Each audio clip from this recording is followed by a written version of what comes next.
Something that I'm curious about is, Revelation's rapture happening, all the Christians disappear. What happens after that? Okay, that's the 7 year tribulation, which they call it. So is the world only going to be around for 7 more years? Well, it will happen is it's not gonna be. It's not gonna. The world's always gonna stay here. It's gonna burn though with fire. The way he ended it with a flood. That's why we see the rainbow. That it would no longer flood again. God's promise. Now it's gonna be with fire, where He'll burn everything up. And to start over, this is a new Jerusalem will come down. But before that, there will be a 7 year tribulation. That's when the mark of the beast comes in. That and I really believe the ones that let me go back. If you think it's bad now with this pandemic and all this killings, it's gonna be even worse, and we're seeing it going that way.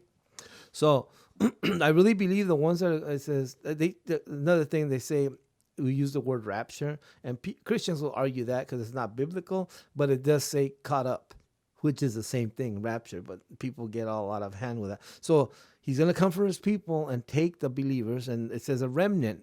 Very few, because on the time of Noah, only 8 went in the ark out of the whole whatever people that were in that time. So, and I really believe the ones that are going to stay behind are the ones that rejected Christ, and also the ones that were what they call backsliders, that knew the word and they went away, thought, no, it's not going to happen in my lifetime, or they gave up because God didn't answer their prayers, or something happened that people give up and say, "Oh, forget it." And those are the ones that are going to know the truth and say, "No, this is the tribulation," and they're going to go. They're going to know it's real. But now it's too late. They're going to have to go through that 7 year tribulation. The whole world's going to be in it, and that's what we're trying to let people know. Get right, get ready, get prepared. Of course, those that left aren't going to see that now, but it talks about that God's going to take His people, and He's going to come back, and He's going to take them, and then you'll make phone calls, say what's going on, and the person. But then at the same time, you might think, "Oh, I thought that was a pastor and a preacher. Why is he still here?" Again, because God looks at the heart. He don't. I could play the part, look the part, but God's looking at the heart. So there could be some people out there that haven't accepted God, but they've done the right thing. No, they just didn't know which way to go. But the heart's the one that shows that God's going to say, "Okay, this one's going to make it." This one that preached but didn't live it is not going to make it. So there is Well, how do people get left behind? Is that they just done?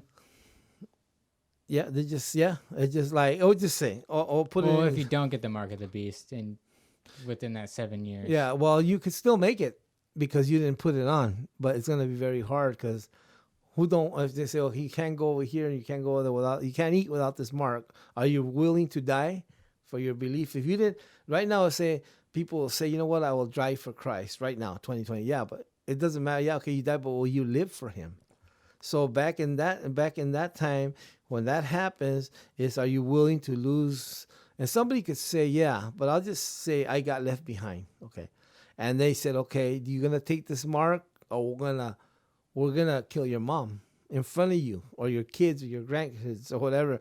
And is my faith strong enough to say, "Well, okay, kill me, but don't kill them," or "No, you know what? I'll give it to me. I don't want to see him die." Or my faith is strong enough to say, "I know that they're saved. I know I'm going to see him again.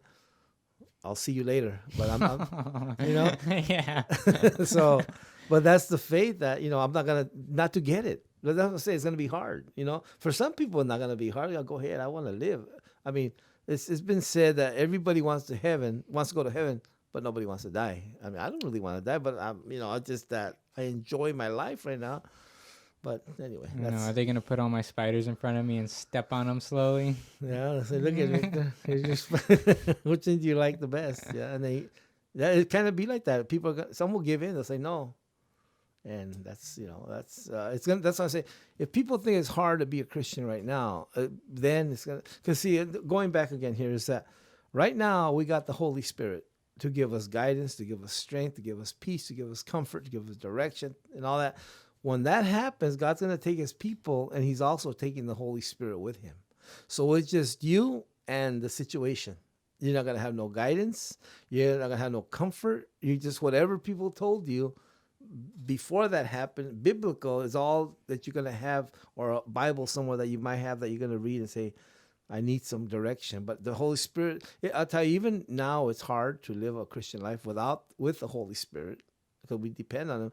But without it, it's going to be twice as hard.